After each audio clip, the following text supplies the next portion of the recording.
सगळा त्यांनी चुकीचा निर्णय घेतलाय. लगेच निलंबित करायचं काहीच कारण नव्हतं याला. त्यांचा पण निर्णय चुकीचा झालेला आहे. त्यांनी तेवढं रिप्लाय दाखवले असते, आमच्या मुलांनी काही केलं नसतं. आदल्या दिवशी पण ते मॅटवर जाताना त्यांनी काय केलं, शिवीगाळी केली तरी माझा मुलगा काहीच म्हणला नाही. तो आपला तो कुस्ती केली, निघून आला. परत आपण आता काल कुस्तीला गेला, चुकीचा निर्णय झालाच नव्हता. तुम्हाला फक्त आम्हाला रिप्लाय करून दाखवलं असतं, काहीच होऊ शकत नव्हतं. हार जीत मानायला कोणी पण तयार होतं. आमचं काय असं नव्हतं. मग त्यांनी तेवढ्या 10-15 मिनिटात काही पण करू शकला असता. यांनी चुकीचा निर्णय दिला. 95 पण काहीतरी निर्णय व्हावा अशी आमची विनंती.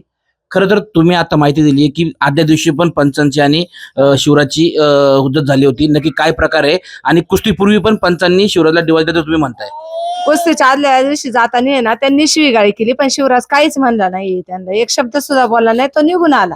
पण दुसऱ्या दिवशी पण तुम्ही असा चुकीचा निर्णय का दिला, आम्हाला एवढं म्हणायचंय. आणि मग परत डिसिजन घेता की निलंबित करणार आहे, ते केलं त्याला 3 वर्ष. आणि तुम्हाला का बरं नाही कोणी निलंबित करीत? तुम्हाला पण होऊ द्या ना शिक्षा.